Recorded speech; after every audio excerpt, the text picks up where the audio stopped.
part of the speech, I'm going to get just a quick survey here. How many people, when they were in school, not university, but in elementary to high school, had infractions like, say, brought gum to school? How many people brought gum? How many people had a crazy hair day, maybe decided to have an emo look or some kind of something that violated the dress codes? How many people accidentally may have brought a nail file to school, unbeknownst to them? Oh, Kevin, you seem to be a repeated offender.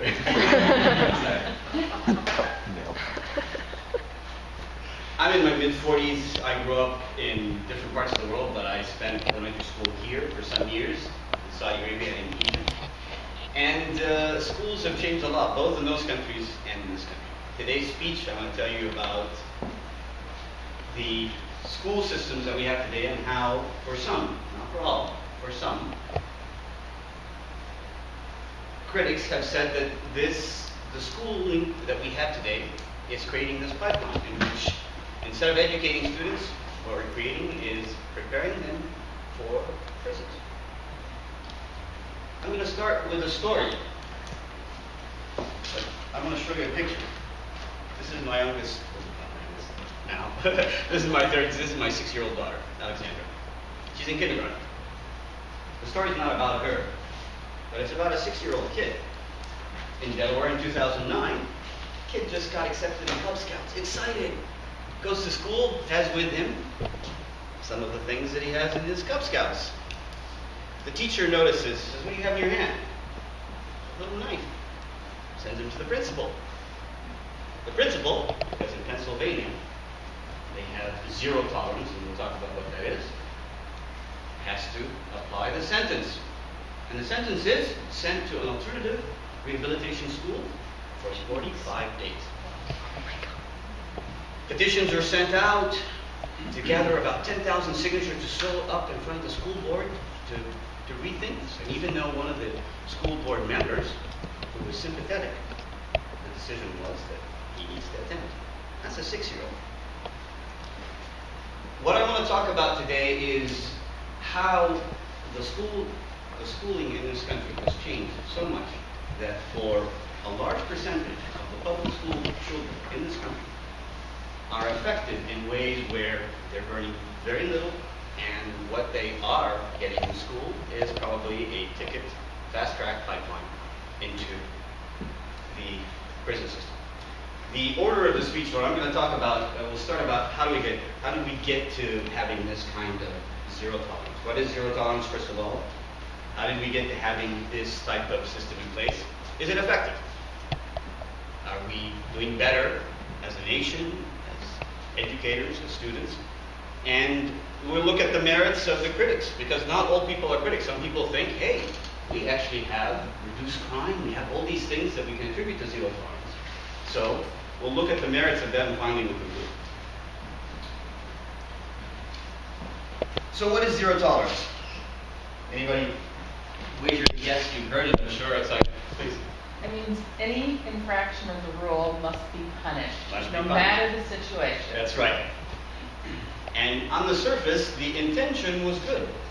Zero tolerance started out not in the public education realm. It started out in the criminal and law enforcement realm. It actually starts in the 1980s. There was a book or a paper published called Broken Window.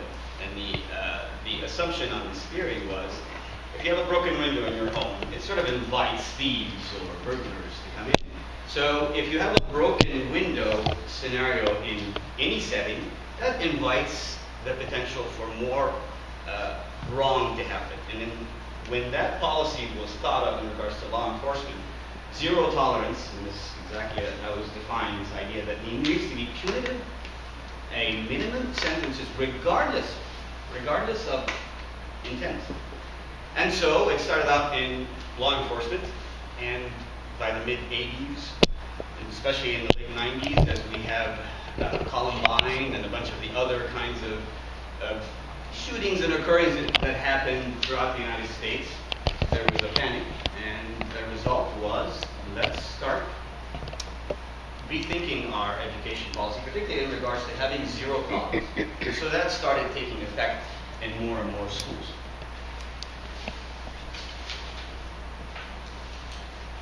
So we talked about what zero tolerance is.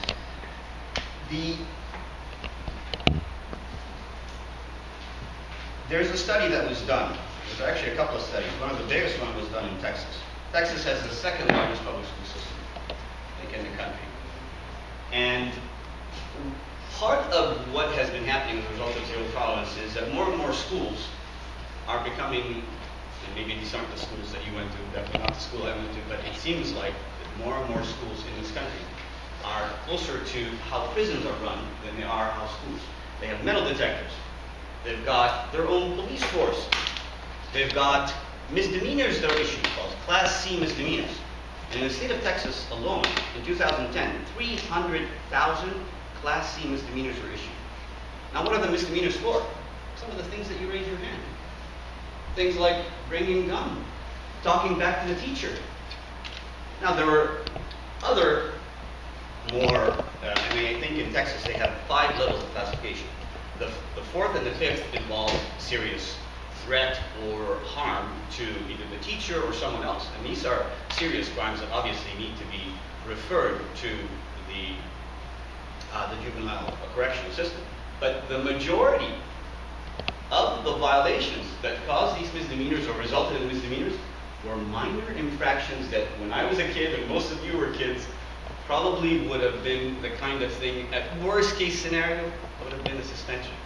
And we have those. And I'm going to share with you some of the statistics and that go along with that.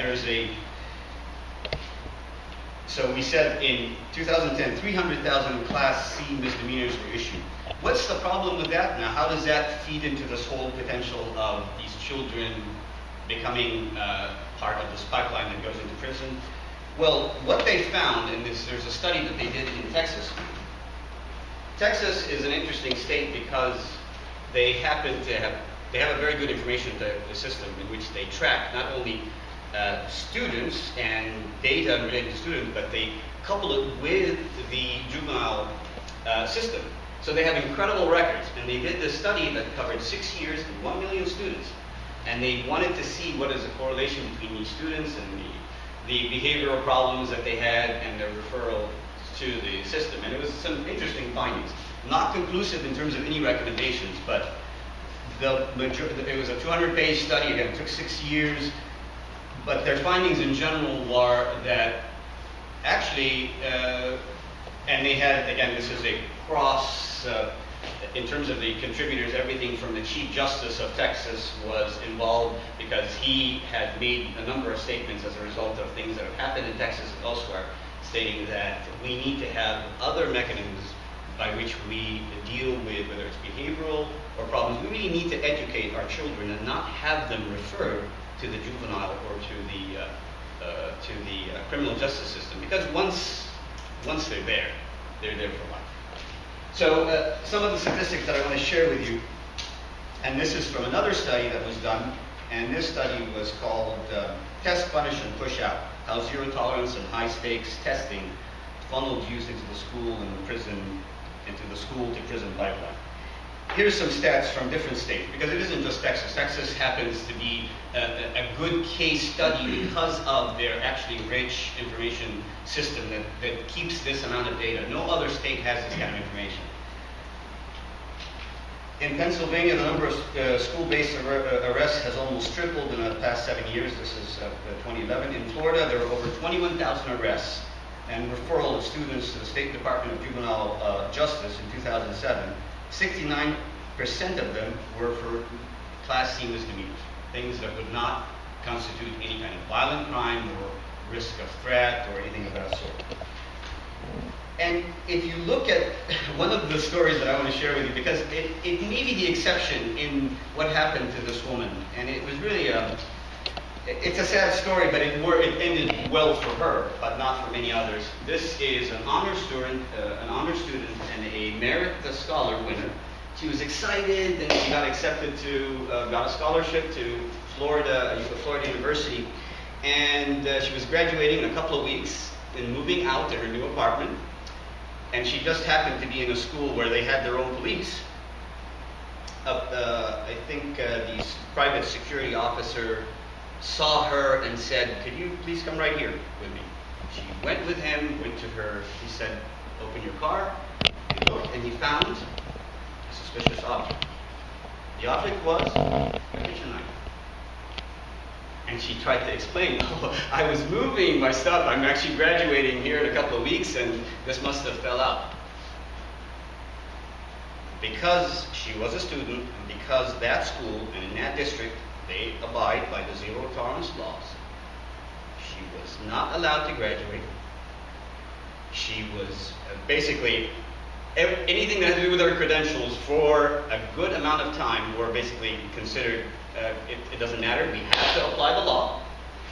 It took the superintendent of schools in Florida to override the decision because of a lawsuit, lawyers and others that were brought, and he realized, well, they realized obviously this is a mistake. This is not a person who we need to punish in this way. She's the exception in that, okay, so she's one of the maybe bright students that obviously this was a mistake, but there are thousands of students in which these kinds of things happen to them.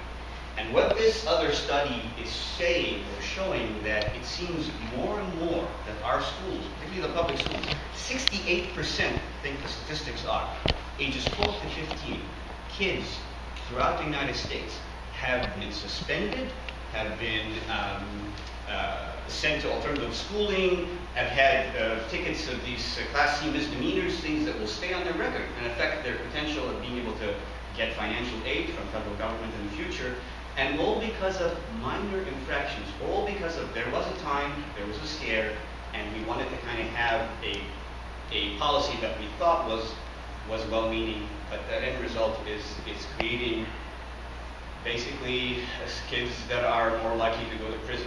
So what we need in conclusion is zero tolerance for zero tolerance. And take the words of Victor Hugo, who said, "Open a class or a school door and you close the prison door."